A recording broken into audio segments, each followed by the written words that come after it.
Ayan, nandito tayo mga kalingap, mga kaibigan. Sama ko yung kuya ko, si Brother Tony T. Ayan siya. Ayan. Ito yung ano, yung naiwan nating ginawa nung nakaraang Martes. Hindi tayo nakagawa kahapon dahil ano, pumunta kami nung aking mga kapatid sa ano, sa Angono dahil sumakabilang buhay ang aming pamangkin. Kaya hindi natin nagawa. Ngayon, ito naman si Brother Tony. Ando sa Antipolo, meron pala silang anong sa katedral. Kami nag-serve do sa katedral ng Antipolo. Kayo ba yun? Yung mga nasa jeep na mga nakaputi sa lubong na? Kami 20 kwan nag-service. Sasakyan siguro mga isang may 300 daw kayo makyat doon. Ayan, kaya walang gumawa dito kahapon. Mga taga-Tanay. Ngayon ready na siya, ano, ating ano lang siya, tagto. Didingdingan, halagyan ng pinto. Siguro dahil dalawa kami, mayayari natin siguro ito, mababalot na natin to. Ano na maiwas siguro yung flooring. Kailangan matapos natin para bago bumuhos talaga yung malakas na ulan. Nag-aalala kasi ako baka biglang bumagsak si Nanay Sally doon. Baka mapuno ng tubig yung ano, trapa na nakagay sa kanya, ay tali lang po yun nandun, biglang bumagsak. Kaya siguro kahit walang semento ito, tanungin ko siya kung palag siyang ipasok mo namin siya dito sa mga susunod na araw. Kasi sa susunod na linggo pa yun, no? Karagdagan para sa mga materyales nitong ano, kanyang munting bahay. Ito yung naiwan natin nakaraan. Ito, nilagyan na natin ito ng dingding, itong isang side. Ayan, no? Ngayon sure ako mga kaibigan, mga kalingap, na kaya natin to kasi dalawa kami. Kahit abutin kami ng dilim, tatapusin na namin talaga itong ano, buong paligid nito. Kasi medyo magtatagal lang naman dito yung ano, yung bang paggagawa ng frame ng pinto, bintana siyempre. Pagtabas-tabas, medyo parang i-eskwala-eskwalay mo. Yun lang. Pag nagawa yung mga yon, bintana at ano, sa pinto, madali na itapal yung dingding kasi ready na lahat yung ano, yung pamakuan. Yan yung ating naiwang gawain nung ano, nung Martes. Pero kahapon, kung hindi kami pumunta ron sa kuya ko sa ano, sa anak niya, sa pamangkin namin, eh siguro tapos ko na ito kahapon. Ay siya naman, busy siya nung ano, iwanan doon sila sa Antipolo Cathedral. Ayan, sumama siya para mayarin raw. Ayan. Kaya Ate Grace, yan na yung update ko sa'yo. Pero mamaya, siguro pakita ulit namin pagka mayari na natin yan ng buo. Yan muna, pinakita ko lang muna yung ano, yung aming tatapusin sa ito. O, dyan muna kayo mga kaibigan, mga kalingap. At nagbabanta na naman ng ulan, siguro ano na, 1:30 na siguro. Mamaya ulit. Lalagyan na namin ito ng ano, ng plywood muna rito sa likod. Tapos Oo nga, yung likod muna. dito sa side nito. Huli ko na yung ano, yung mga pinto. Yung balutin muna namin ito ng ano, ng dingding mga kalingap. Ito yung isang side mo. Pero siguro sure ako matatapos namin, dalawa kami. Ito, pwede ito muna unahin. Dito sa likod. Ito kasi kung ano nito eh, hindi na ako maglalagay bintana rito eh. Tanggal na kaya. Wag, hindi pa nakapaka. Ayan, pakuha mo muna yan. Para matanggal yan. Patungan. Ano na papakuan? Yan, wala mang pako yan eh. Kumbaga, para lalaban yun, di ba? Pwede tanggalin na yung, ano, yung brace na yun kasi lalaban na yun eh. Hindi sila lalaban, wala pa yung mga pako eh. Ito, hindi ko nalagyan ito ng ano, bintana dito. Ano na ito, sarado na. Dapat naman talaga sarado itong likod. Sakali man, ano lang. Sa paggusto mo lang. Ano talaga na.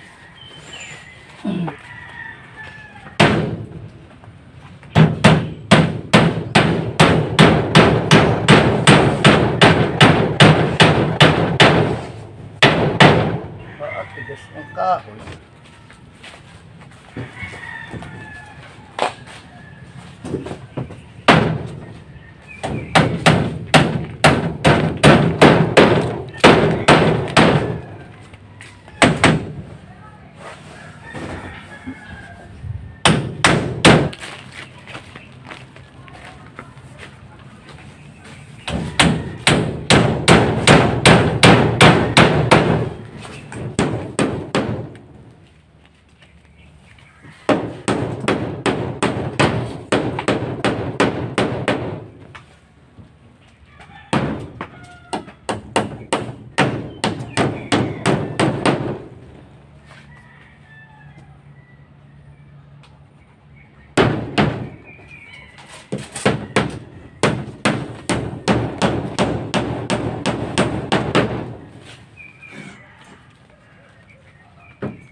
Dala tayo ng posporo. Hawak ka sa kabila mo na. Dito lang natin. Tapos, itlawid. Yung isang plawid na sa harapan yan. Di pa, taas po konti. Tapos na dito. Hindi, Bantay na to. hindi ka naman lang. Taas ko ng puti. Yung isa lang ha. Oo. Dali.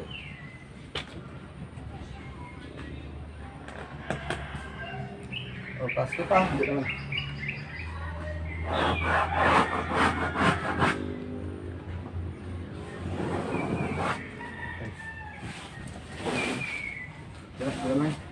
Dala mo ba yan, yung bago mong lagari? Oo. Ayan, buti dala yung lagari bago.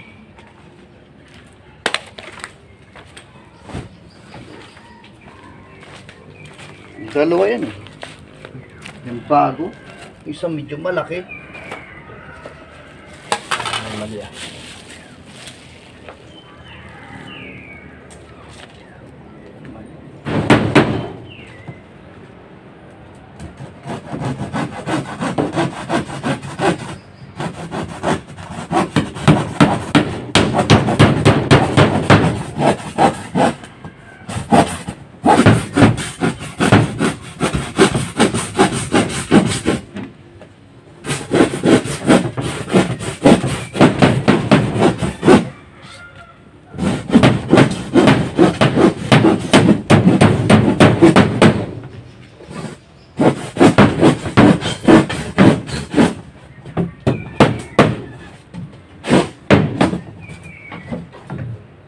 Ayan, pinutol na natin mga kalingap yung dalawang plywood para ikakasal lang namin sa likod. Ayan, bali dalawa na kagad pinutol natin, pang dingding na yan dito sa likod. Patay yung kabit natin dyan. Unahin ito dito sa kanto. Oo. Ayan mga kaibigan, mga kalingap.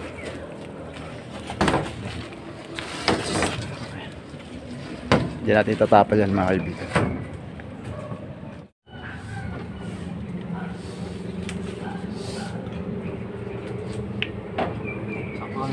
Ito, nakpat. Yung mga Teka.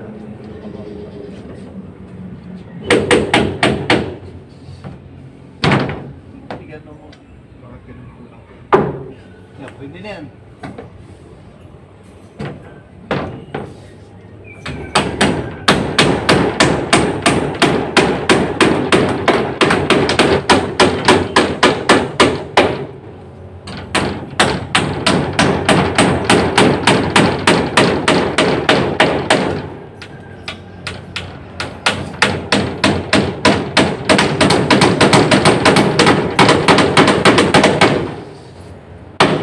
Tingin pa.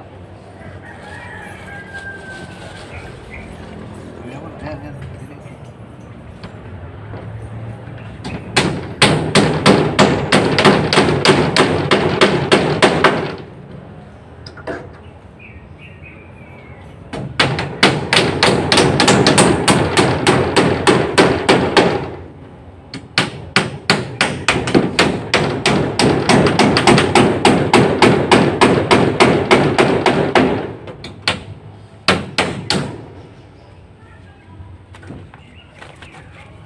Yung ating kinabit ng plywood, ano yan, marine ply. Yung tinatawag na waterproofing. So yung ginagamit siya sa bangka. Kaya kahit babasa ng ulan yan, hindi siya angat. Katulad ng ordinaryong plywood, pag nabasa ng ulan yan, kalipas sa linggo, mag-aangatan, parang karton, matatanggal. Ito hindi. Kaya yun natin nilagay. May pakita ulit namin pag naikabit namin to. Ayan mga kalingap, mga kaibigan, ading-ding na natin isa. Ayan. Lalagay natin ulit isa. Pero mamaya magkakaroon tayo ng dugtong na konti rito. Lagyan natin sa likod niya isa, para dyan naman tayo sa harapan. Serious!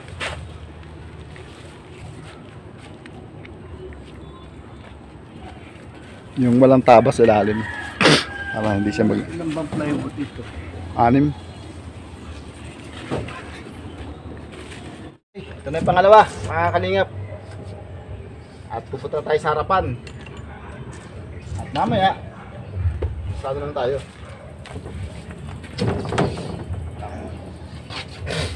Sinipin bigla ko.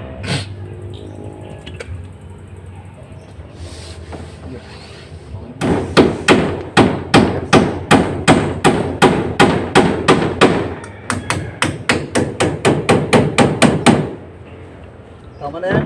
Dumikit. Ayos lang yan.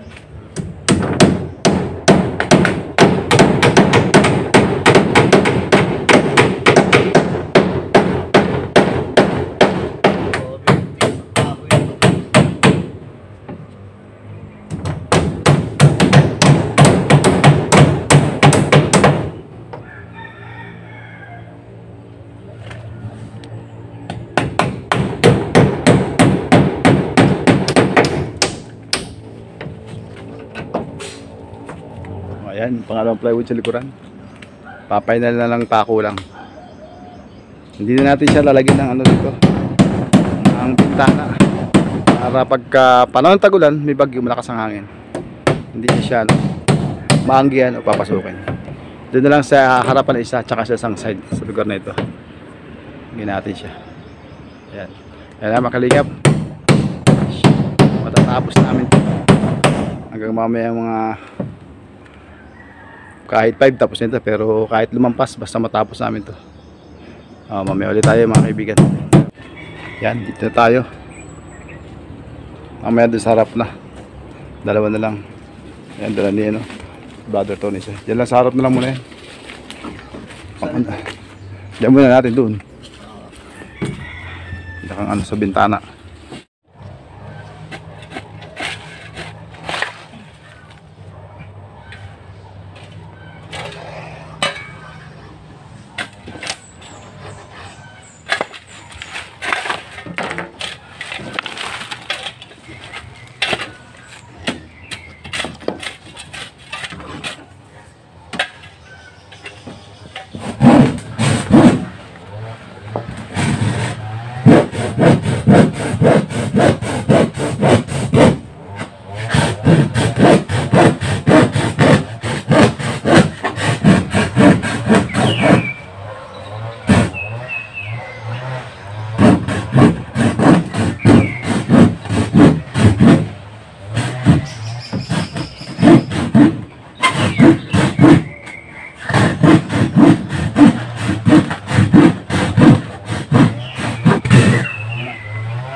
Kaya ating tinabas.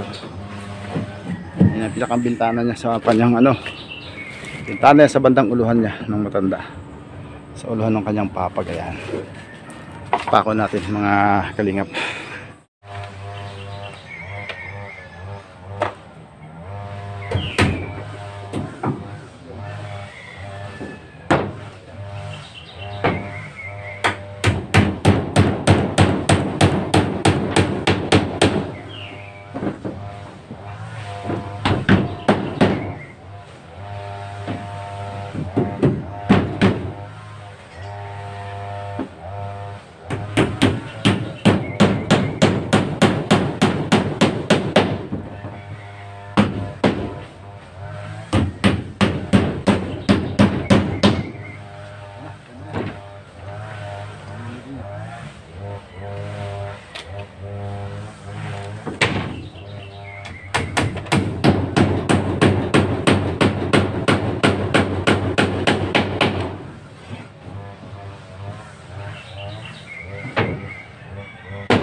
siya, munting bintana na. Papainal na lang yung pako.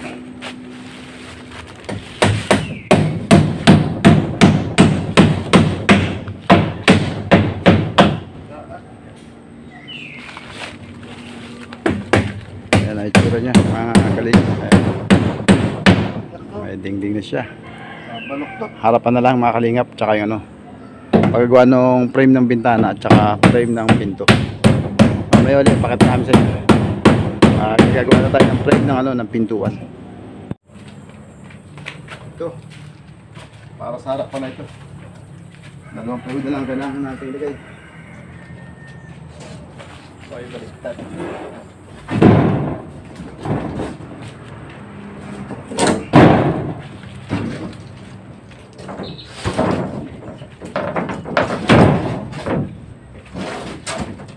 Diyan.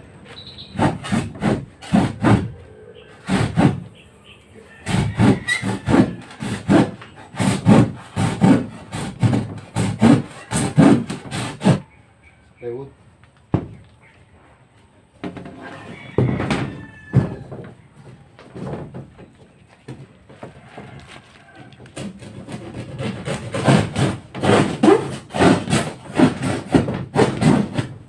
Ayun, pabalik-balik. Ganito po yung ano, technique para makuha mo square niya. Ayun, kailangan lagarin mo yung ano, matulis yung dulo. Babakatan mo siya.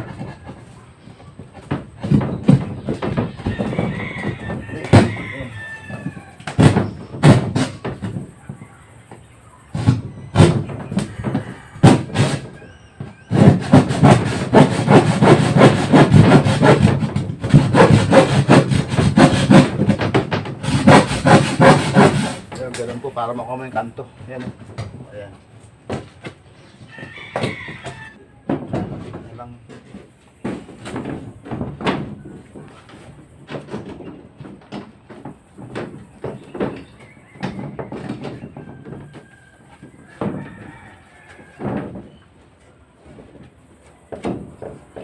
Ipako muna itong pala sa taas.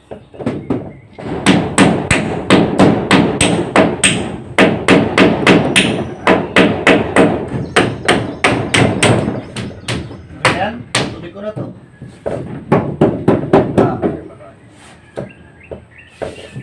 Bunot.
Gawa na ako ng pinto, mga kalingap. Bukas na nga balikan yung bintana. Lagyan natin yung pinto.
natin para lumusok.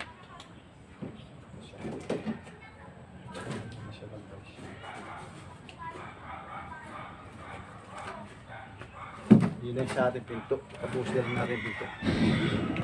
Ayan. Eh, pinto na tayo mga kalingap. Ayan.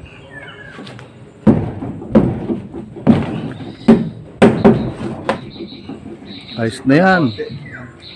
Lagyan mo na lang yung stopper dito sa labas. Ayan. Meron tayo pintuan. Ayan mga kaibigan, mga kalingap. Nagliligpit na kami. Saktong 5 o'clock. Bukas na lang para medyo may kasako ng maigi mga bintana at pinto.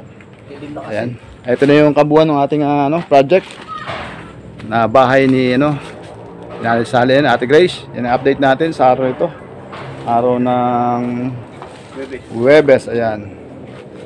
Ano ngayon? Independence Day. Ayan. Ito na siya, oh. Pintuan na tayo. Bali, gagawa na lang ng frame yung yung dalawang bintana bukas. Ito na yung pintuan natin, oh. Ayan. Ayan, yung pinto na tayo. Ayan. Ito yung bintana sa siding. Ayan. Matatapat yan doon sa sa pinakang magiging yung papaglabi ko sa kanya. Magiging yan. Bintana doon sa may uluhan niya. Ayan. Ito yung likod. Ayan na, ikabuan. Ikabuan nating bahay na ginawa. Tabi-tabi. Ayan, Ate Grace. O ayan, mga kaibigan, mga kalingap. Yan yung ating project na munting bahay. Ayan. Kasama ko ito siya si Brother Tony T. Ayan, yung aking kuya. Ayan, medyo napabilis tayo ng konti mga kalingap. Bukas ulit at tatapusin ko na yan sakto sa hapon. At ating sasadyain si Kasali dun sa taas para i-prepare siya dito sa Kaya lang kulang pa tayo dito sa flooring.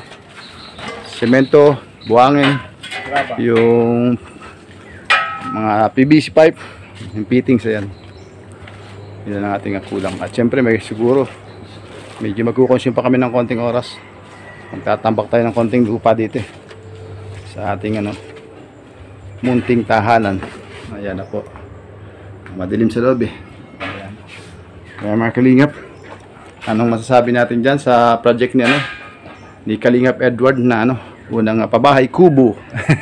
Kaya natatawag pong bahay kubo kasi po maliit siya.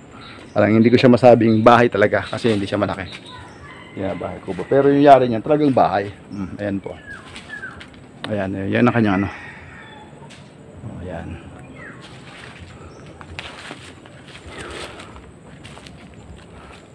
Yan ang ating natapos. Yan, pauwi tayo, makalingap. Bintana lang, dalawang frame na lang. Bukas yun, sakto-sakto rin. Meron pa kasi siyang lakad. I-report pa siya sa simbahan. Magpapaalam siya pati na sa linggo hindi siya makapag-serve dahil kami makikipaglibing doon sa aming pamangkin. Siguro Sabado ng gabi kami pupunta na Angono sa huling lamay ng aming pamangkin. Maraming salamat po sa lahat po ng viewers, mga subscriber. Yan. Sa mga kapwa YouTubers na nakasupport po sa ating YouTube channel. Sa mga hindi YouTuber pero may puso nga kalingap, maraming salamat sa inyo. Doon po sa lugar namin ginagawa medyo madilim kaya akala mo na. Dito maliwanag. Alas 6 na tamo nga luluwanag dito mga kaibigan. Sabagay madali na lang naman yung gawin. Kaya sakto bukas yun. Sasadyain ko si Kasali. Tanong ko sa kanya kung pahig siyang ipasok mo namin siya doon kahit wala pang flooring.